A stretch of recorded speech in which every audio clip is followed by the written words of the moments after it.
Hello mga kalobs! Kumusta po kayo? Pagkabili nga po ni Mama ng almusal namin ay nakita niya nga din po itong benta nila Lola na lomi. Kaya napabili na nga din po si Mama dahil namimiss niya nga din daw pong maglomi lalo na yung sabaw nito. Meron nga din po silang mami pero ito nga pong lomi yung nagustuhan ni Mama. Isang order na po pala ito at 30 pesos nga po. Inuwi na nga lang po muna ni Mama yung bowl nila dahil ibabalik niya na nga lang daw po pagkatapos namin itong kainin. Pero tikim-tikim pa nga lang po yung ginawa ko dito mga kalobs dahil gusto ko pa rin po kasing magkanin. Kaya pagkatapos ko nga pong maligo ay kumain na nga din po kami ni Kuya. Maaga nga pong nagpunta ulit yung pinsan ko dito at siya na nga po yung nagsundo sa akin. Papasok na rin po kasi siya mga kalobs. Hindi nga po siya pinapasok ni Mama niya kahapon dahil pumutok na nga daw po yung nana niya sa paa. Masakit daw po kasi kapag nilalakad niya kaya in-excuse na nga lang po muna siya kahapon ni Tita. Hindi pa nga po ako nakakapagsuklay mga kalobs ang aga-aga po kasi niyang nagpunta dito. Nagpaalam na nga din po ako kay Papa at Mama dahil papasok na nga din po ako. At hinintay na nga lang din po ako nila Tita dito sa labas. Sabi nga po ni Mama ay ang laki-laki naman daw po ng bag ng pinsan ko.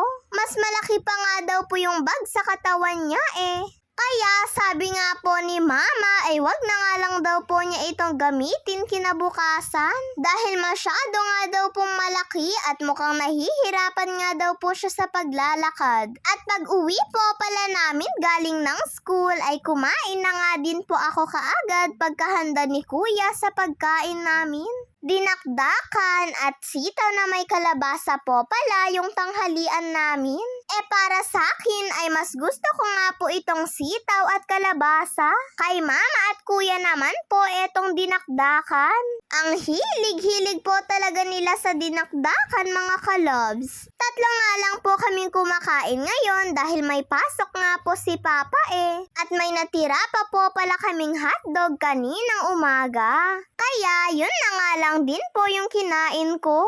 Pagkatapos ko nga pong kumain at nagpahinga ay naligo na nga din po ako mga kalobs. Naliligo nga po ako sa tanghali dahil sobrang init. Naiinitan nga po kasi ako mga kalobs. Maganda pa rin po kasi yung naliligo ako sa tanghali dahil napepreskuhan nga po ako.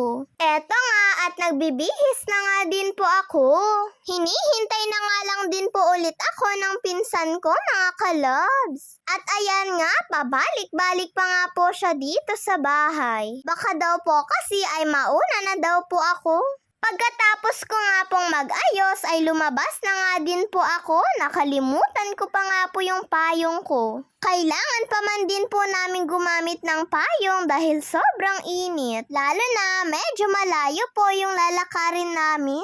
At pag uwi ko po pala kaninang hapon ay humirit nga po ako ng ice cream kay Mama. Puro na nga lang daw po ako ice cream mga kalobs. Tapos mamaya magugutom na naman daw po ako. Pero pumapayag pa rin naman po si Mama.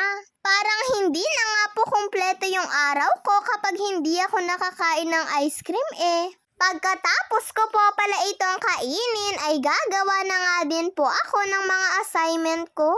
At pagdating naman po ng gabi ay sobrang late na nga pong umuwi si Papa mga kalobs. Nako at naabutan pa nga po siya ng ulan. Basang-basa nga po yung damit ni Papa. Bumili nga din po siya ng tinapay pati po yung ulam namin. At kaya din po pala natagalan si Papa ay naggrocery nga din po siya ng iilang mga kakailanganin namin. May pinabili po kasi sa kanya si Tita na gatas, kaya isinabay niya na nga din po yung para sa amin. Pagkapasok nga po ni Papa ay nagmano na nga din po ako. At binuksan na nga din po namin ni Mama etong mga pinamili niya para po maayos ko na. Konti lang naman po itong mga pinamili ni Papa mga kalobs at halos puro noodles at pansit canton nga po. Pati na nga din po mga sardinas at delata. Minsan po kasi ay kailangan po talagang magsabaw ni Papa. Lalo na kapag umuuwi nga po siya galing ng trabaho ay naghahanap nga po siya ng sabaw. At pagkatapos ko na po palang naayos yung mga pinamili ni Papa ay hinanda ko na rin po pala itong ulam namin. Lechong manok po pala etong binili ni Papa. Eto na nga lang daw po yung binili niya na ulam namin para hindi na nga daw po magluto si Mama. Masaya naman po ako mga kalabs dahil eto nga po yung ulam namin. Pagkahanda ko nito ay tinanong ko nga po sila Mama at Papa kung pwede na nga po akong maunang kumain. Okay lang naman daw po dahil maliligo pa nga daw po si Papa dahil basang-basa siya sa ulan. Tignan niyo naman po si Kuya sa likod ko at busy nga po siya. Sasabay na nga lang daw po siya sa kanila Mama at Papa. Kaya nauna na nga lang din po akong kumain dahil nagugutom na po talaga ako. Lalo na hindi nga po ako nagmerienda ng kanin kaninang hapon. Kaya nakaramdam na nga din po ako ng gutom. Hindi naman halata ano po mga kalabs. Sobrang sarap po talaga nitong lechong manok ng Senior Pedro.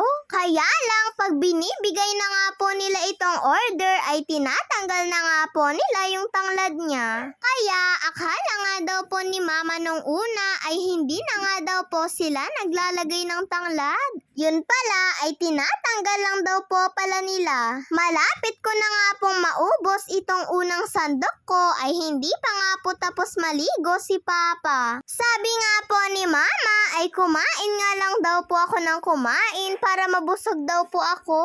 Kakain rin naman daw po sila nila Mama at Papa mamaya. Kaya wag ko na nga daw pong problemahin.